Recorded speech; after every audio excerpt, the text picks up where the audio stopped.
Hello guys, welcome back to my channel.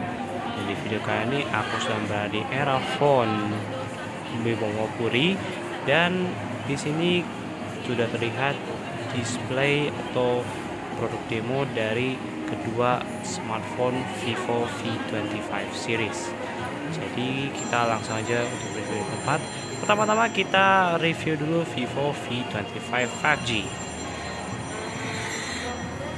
Oh ya, untuk layarnya sendiri masih sama ya untuk tampilannya, walaupun ini sedikit berbeda dengan versi pendahulunya yaitu V23 5G, dimana untuk notch-nya sendiri dibikin sedikit lebih kecil ya.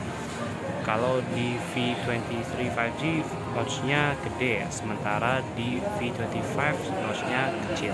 Dan untuk memori internal dari HP ini menggunakan 250 GB dan 8 GB RAM yang bisa diekspand sampai 8 GB lagi menggunakan RAM yang tidak terpakai alias idle ROM.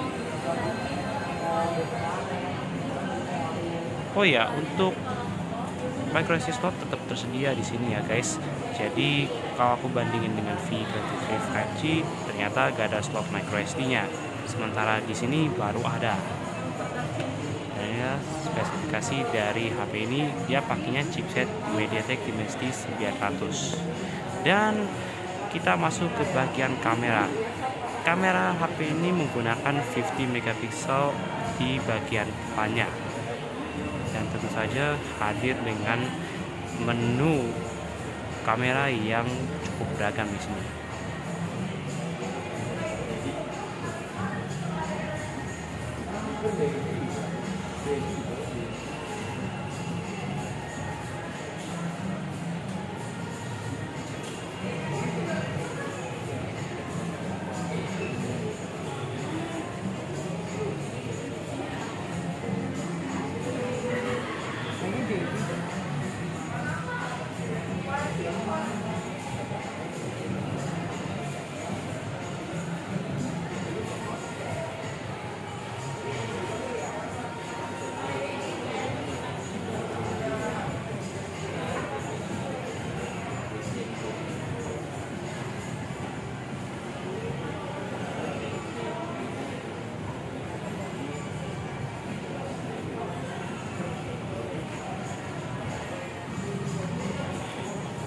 Dan untuk resolusi perekam video di kamera depannya support hingga 4K ya guys.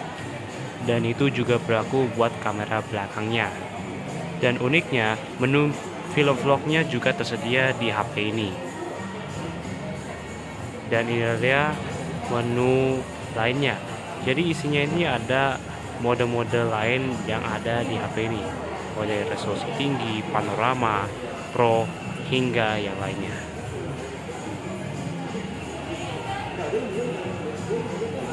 Oh ya, untuk fitur double exposure juga tersedia di HP ini ya guys.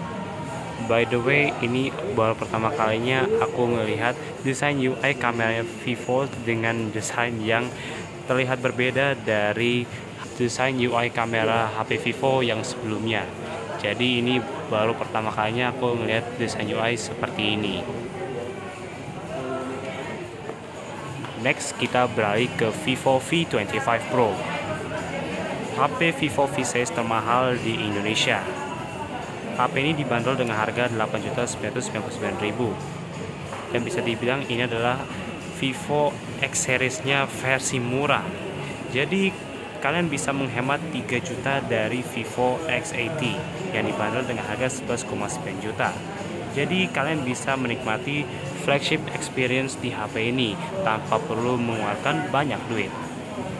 Hadir dengan RAM 12 plus 8 GB, chipset Dimensity 1300 yang super powerful, bionic cooling system yang sangat unik, dan baterai besar 4830 mAh plus 66 watt flash charging, melengkapi gaharnya spesifikasi dari Vivo V25 Pro. Dan untuk menu kameranya sendiri masih sama dengan versi reguler. Hanya aja ada beberapa mode yang ditambahin dan ada yang dikurangi. Misalnya di bagian resolusi perekaman video di kamera depan, yang dimana audio 4K-nya absen di kamera depan, yang seharusnya ada di HP ini. Selain itu, fitur real-time extreme night vision yang sempat ada di Vivo X Series juga tersedia di Vivo V25 Pro. Ini suatu fitur yang cakep sih kalau menurut aku. Dan tak hanya itu juga, mode-mode kelas flagship seperti Super Night Video dan Pro Sport Mode juga tersedia di HP ini. Benar-benar berasa flagship experience-nya. Oh ya, untuk resolusi kamera depan di V25 Pro ini cuma 32 megapiksel doang. Sementara di bagian belakangnya setupnya sama seperti versi reguler, di mana kamera utamanya menggunakan 64 megapiksel, kamera ultrawide 8 megapiksel, dan kamera makro 2 megapiksel. Dan tentu saja kamera utamanya sudah dilengkapi dengan OIS atau Optical Image Stabilization.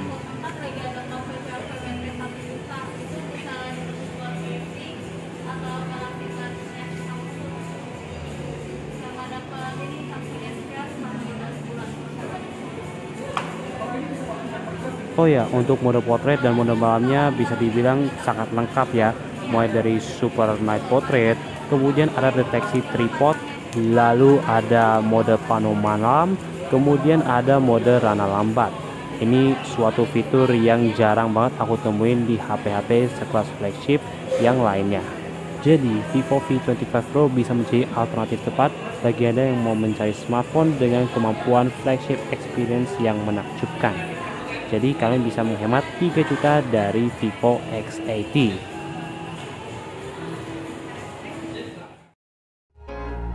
Hadirnya Vivo V25 Pro di Indonesia bisa menjadi angin segar bagi kalian yang mencari smartphone dengan kemampuan kamera sinematik di kelas harganya. Semoga seri ini bisa laku keras, dan jangan lupa like, komen, dan subscribe, dan share video ini ke teman-teman kalian. See you in next video.